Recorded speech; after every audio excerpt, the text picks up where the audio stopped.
抜け駆けか俺も行こう研鑽を重ねたこの魔法見せてやる Hello, my name is Silveroxis, and as stated in the Orsted video, and if you didn't watch that first and you're here first, sorry, but this is the unit overview for Streibough, the High Mage of Lucresh, from Octopath Traveler Live a Live collaboration event coming this week to Octopath Traveler Champions of the Continent. Streibough is cool, but he's bad.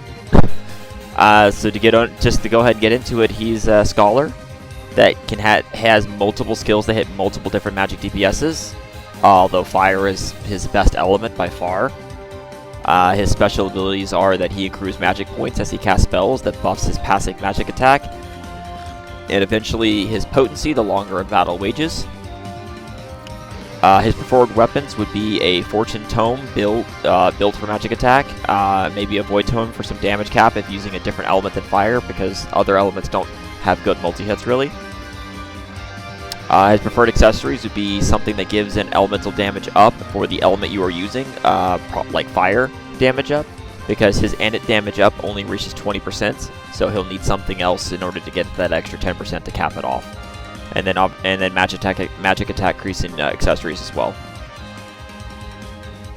So moving on to his passive skills, much like Orsted, whenever Streibough uses a skill, he gains magic points that accumulate to give him passive buffs as well, and also they do change some of his skills.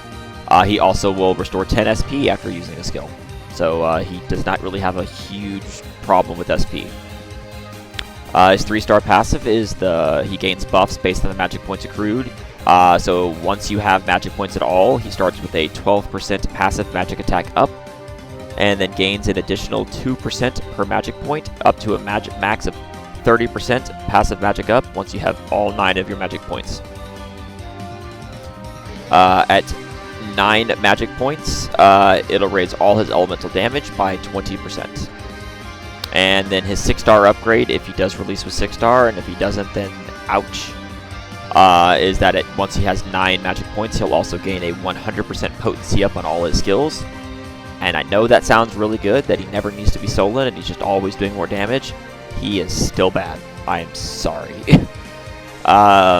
His TP skill is that he raises the critical of himself by 30%, and he also gains the ability to crit with magic attacks. So he has a chance of doing 25% more damage with magic. So moving on to his battle skills. So his base kit is that he is a 1-hit fire, that with at least 3 magic points is 20% more potent. He has a 1-hit AoE ice, that with at least 3 magic points he will double cast.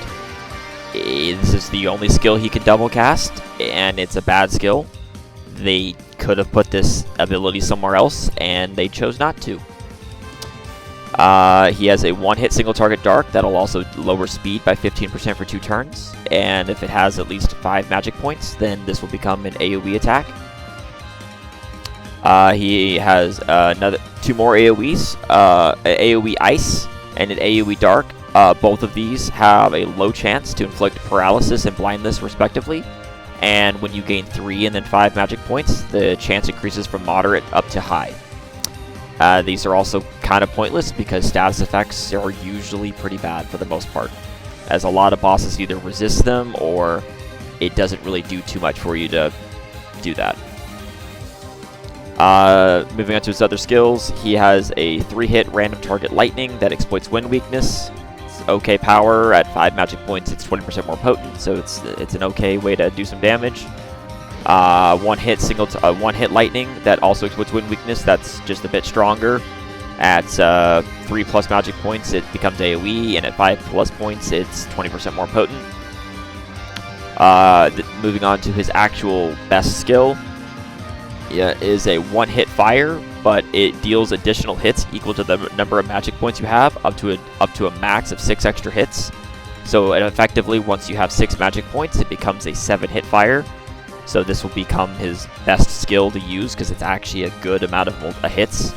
So he can do decent fire damage, and that's his only good use really. He has a 1-hit AoE lightning that gets stronger by 20% more potency for every 2 magic points, up to an 80% more potent with 8 magic points. But this is only 1 hit, so it'll probably hit damage cap. And then the TP skill that actually made him somewhat more reasonable to use compared to when he released in Global last year without TP is that he has a 3-hit AoE Dark that will give him an additional magic point on top of the one he gets already from using skills. The reason this makes him possibly a usable unit is before, without TP, in order for him to be fully set up, he had to take 9 turns to get 9 magic points to get his init damage up, unless he used accessories to get it without that. And he needed 6 turns in order to even do a 7-hit fire. So now with the TP skill, he can at least set up in half the time if he spams nothing but this skill. Not great. So moving on to his EX skill and ultimate, he probably will not be releasing a 6-star like we said. I mean, I hope he would, because that would make him actually... No, I probably wouldn't help him actually, never mind. But, I mean, it's funny, it's an interesting skill. It has 2 total uses. It's unlocked once he has at least 6 magic points, which is potentially as early as after turn 3. It's actually a skill that if he released with 6-star, it would be the first skill in this server to have the implant ability added. That's another reason why I don't think it's coming. But if he did somehow get it, or when he does, what he does is he implants 1 stack of fire, ice, lightning, wind, and dark weakness to all enemies, and then hits each of those weaknesses once. So it's a 5-hit move that guarantees does all 5 hits at full damage. Well, full damage as much as you have damage up, covering the missing 10%. And what implant does is basically if you don't know what implant is, the TLDR, as you can see on screen, is that if the enemy doesn't have a weakness, they gain that weakness for that many stacks as a debuff, and then every single time you hit, 1 hit equals 1 stack, and then it goes away. But if you put that weakness on an enemy that already has that weakness, if, for example, the enemy is already weak to fire, and you implant them with fire, then for that 1 stack of implant fire, they take an additional 20% damage on that hit. So it becomes basically the 7th step in the damage formula to doing extra damage if they already had that weakness.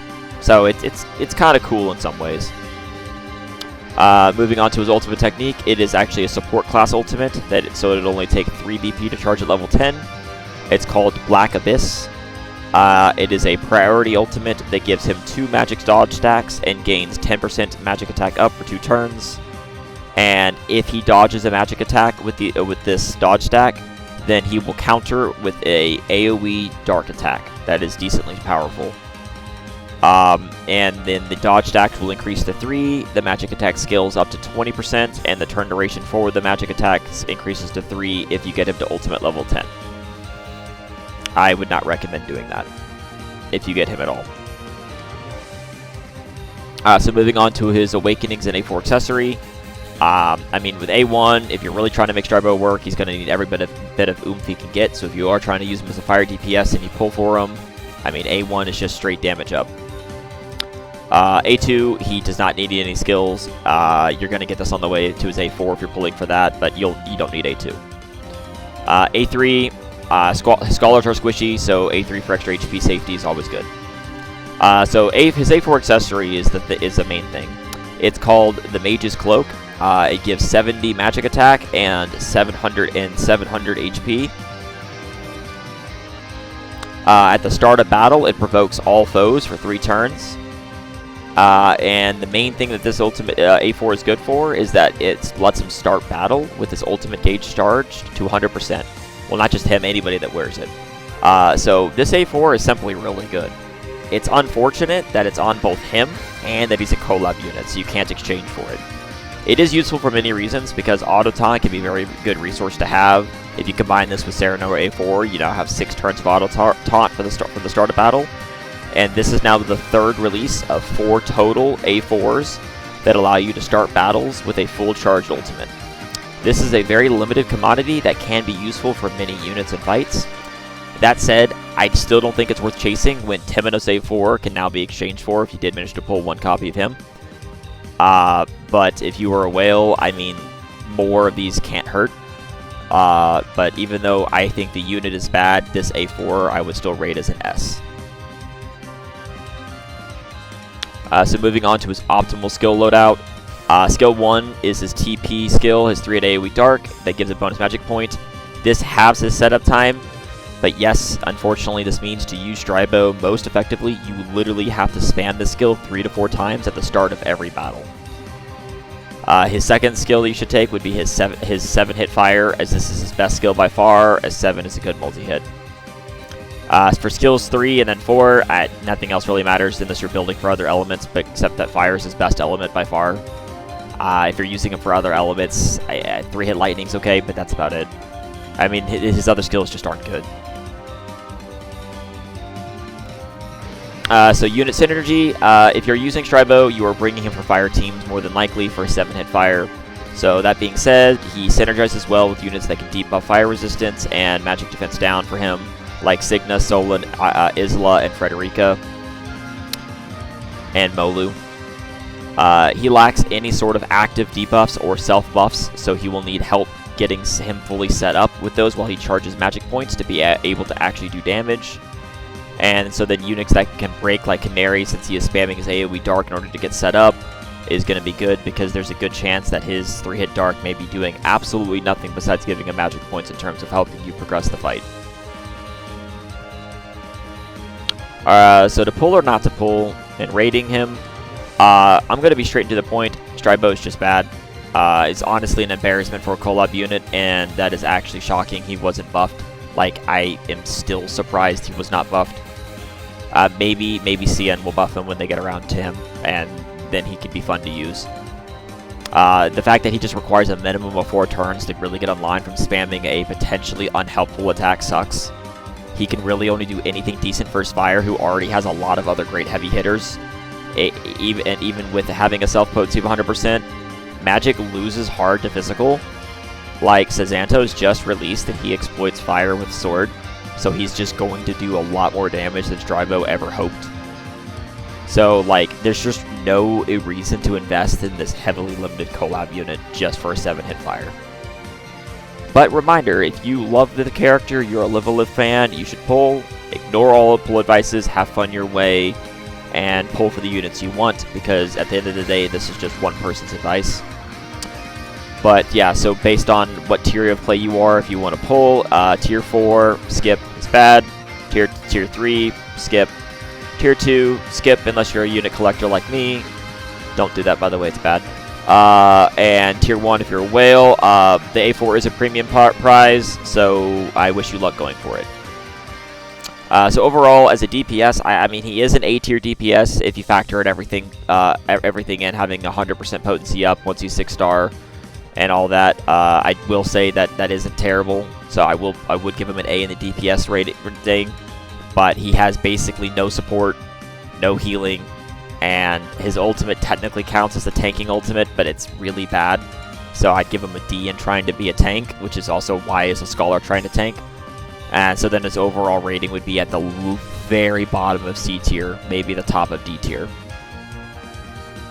But yeah, that is my overview for Streibough, the mage from Lucresh, from the Live a Live collab. You know, if you got lucky and got him off the free 10 pull, let me know. And if you decided to chase him down to try to get him or go for that A4, let me know how it went. Otherwise, please like, follow, and subscribe for future Octopath Traveler COTC unit reviews and guides and other videos, and I will see you next time. Thanks for watching. See ya.